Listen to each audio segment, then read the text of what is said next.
Shalom. I am Rabbi Nathan Davidovich, speaking to you on behalf of the webyeshiva.org, speaking to you from Efrat, Israel. We are unfortunately coming up once again on the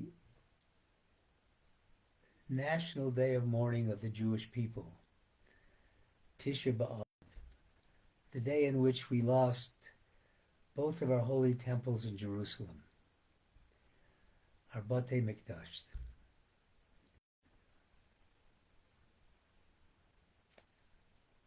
I'm going to be talking about how we can rebuild the Beis Hamikdash, the holy temple, which was not only a loss to the Jewish people, this was our home, this was our place where we met with God, but was a loss to the people of the world. Because even the nations of the world, when we had the holy temples, were able to send their offerings and have their prayers transmitted through the venue of the Beis Hamikdash, of the holy temple. And we can rebuild this holy temple in our day by unity and by love of our fellow man. And why I say that is because we have to look at the reason that these two temples were destroyed. The first temple was destroyed because of three cardinal sins that the Jewish people were involved with. The sins of idol worship, the sin of immorality, and the sin of murder. Now the people at the time were aware that they were sinning, but they didn't care. They just kept doing it.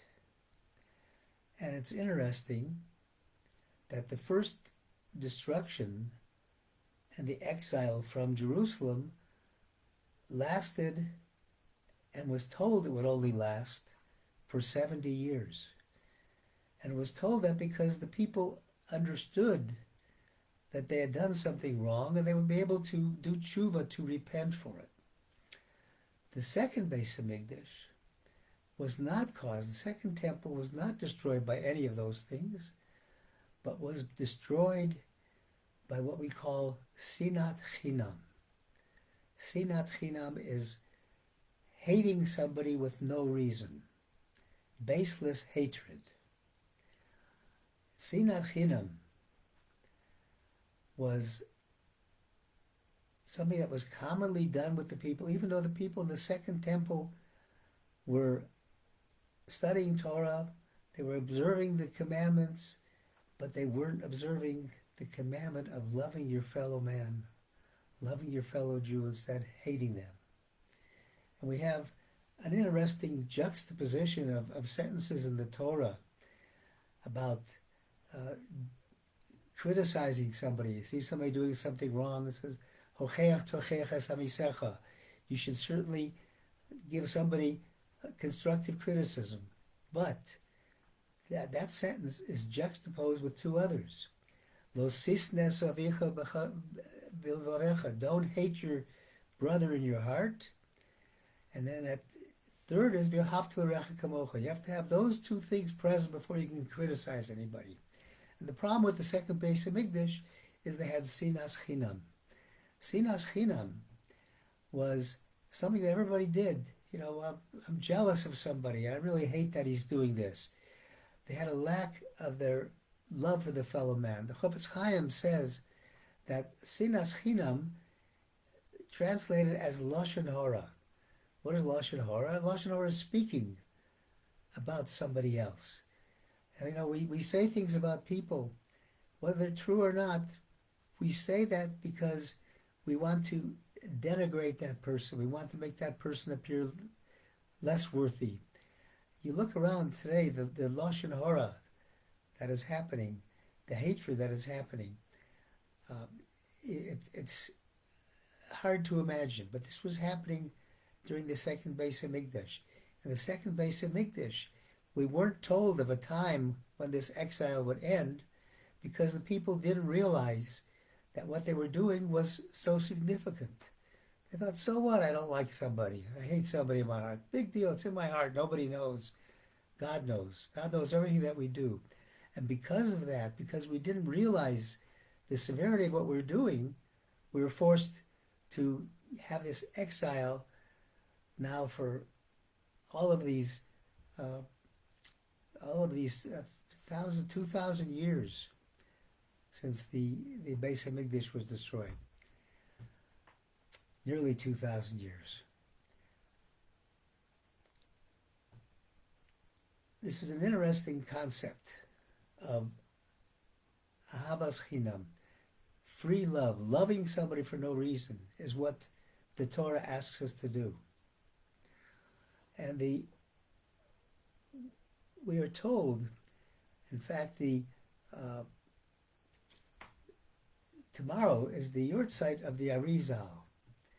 And the Arizal was very strong, encouraging the children of Israel, the Jewish people, to have a Havas Yisrael, to love everybody else.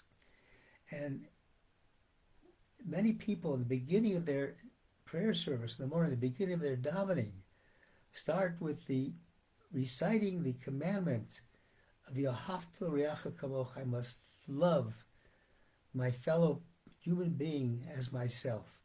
That's the key. That's the key to being a Jew. That's the key to being a human being.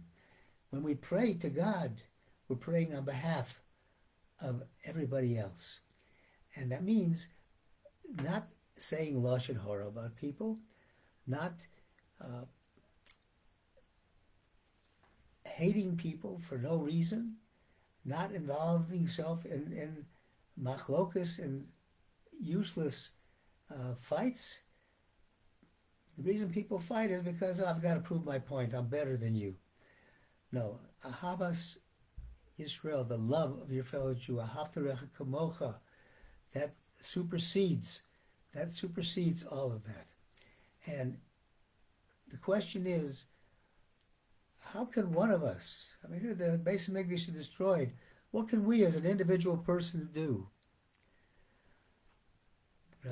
Rabbi said, one person can rebuild the Beis Hamikdash because one person causes destruction. And that was the case of, I'm not going to get into the story now, I don't have time for it, Kamsa and Bar Kamsa, two people, one was a friend, one was another, and one was shamed by the other person. And that shame ultimately resulted in defamatory things brought to the Romans by this person, resulting in the destruction of the temple. So one person caused it. One person caused, because of that shame, because of the sinas chinam, one person, each one of us, can repair it. And the concept of ahavas Yisrael, of loving your fellow Jew, is something we should do, and without regard to whether or not we're going to be rewarded for it. You know, the Talmud tells us that we shouldn't look for a reward. We should do things because this is what God wants us to do. God wants us to live in a world of love. When we look at people, we should look at them with eyes, as Rabbi Karlbach Olav Shalom said, we should look at them with eyes of Mashiach. What are eyes of Mashiach? Eyes that look in the inner soul of the person. Don't look at the outer trappings. Look at the inner soul. Look at the beauty. Look at the realization that this person comes from under the seat of God, and is a holy neshama, holy thing. And we should always work for Ahavas Yisrael, and that might lead to rewards. The reward should be that in itself. I heard an interesting story that Rav Biederman told about a rabbi's wife who wanted to donate a kidney to somebody else, and her husband was against it. He went to ask the rabbi, and the rabbi said, if she wants to do it and it won't hurt her health, she should do it. So, fine, he agreed to, with his wife, to go let her donate the kidney. But he said, we have a wedding coming up. Can we delay it till afterwards? He said, no, if the doctor says that she'll be healed for the wedding, you should do it before. Short story, she went to donate the kidney before the operation. They had the pre-op check, and they found that she had a great a tumor, a large tumor that was undetected, that was blocking her blood circulation and could have been was life-threatening. So because she wanted to do this, fill this command of loving your fellow Jew, she was given this reward. We don't have to wait for that reward. We have to recognize that if we simply go through life with love and respect for everybody else, we can truly be able to call God our Father. When we call God our Father, it means that we are together as one. Achdut, unity.